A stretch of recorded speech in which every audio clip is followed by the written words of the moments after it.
Ration മേഖലയിലെ പ്രശ്നങ്ങൾ സംബന്ധിച്ച വിദഗ്ധ സമിതി റിപ്പോർട്ട് ചർച്ച ചെയ്യാൻ റേഷൻ വ്യാപാരികളുടെ യോഗം വിളിച്ച് ഭക്ഷ്യമന്ത്രി. ചൊവ്വാഴ്ച സെക്രട്ടേറിയറ്റിലാണ് സംഘടനാ നേതാക്കളുടെ യോഗം. 4000-ഓളം റേഷൻ കടകൾ പൂട്ടണം എന്ന ശുപാർശ വിവാദമായിരുന്നു.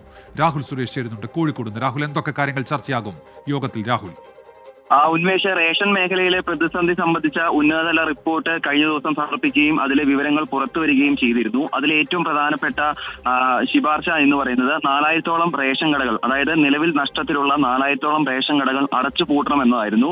അതിനെതിരെ റേഷൻ കട വ്യാപാരികൾ രംഗത്തെത്തിയിരുന്നു. ഇതിൽ റേഷൻ കട വ്യാപാരികളെ ചർച്ചയ്ക്ക് വിളിച്ച ശേഷം ഇതിലെല്ലാം തന്നെ ഒരു തീരുമാനം ഉണ്ടാക്കണമെന്നായിരുന്നു റേഷൻ കട വ്യാപാരികളുടെയും സംഘടനകളുടെയും പ്രധാനപ്പെട്ട ആവശ്യം. ഇതിലാണിപ്പോൾ ഭക്ഷ്യമന്ത്രിയുടെ ഒരു ഇടപെടൽ ഉണ്ടായിരിക്കുന്നത്. ചൊവ്വാഴ്ച ഈ റേഷൻ കട വ്യാപാരികളെയും സംഘടനകളെയും യോഗത്തിന് വിളിച്ചിരിക്കുകയാണ്. സെക്രട്ടേറിയറ്റിലാണ് ആ യോഗം നടക്കുന്നത്. ഇത് പ്രാഥമികമായ ഒരു യോഗമാണ്, അതായത് ഈ റിപ്പോർട്ട് ചർച്ച ചെയ്യുന്നതുമായി ബന്ധപ്പെട്ട പ്രാഥമികമായ ഒരു യോഗമാണ്.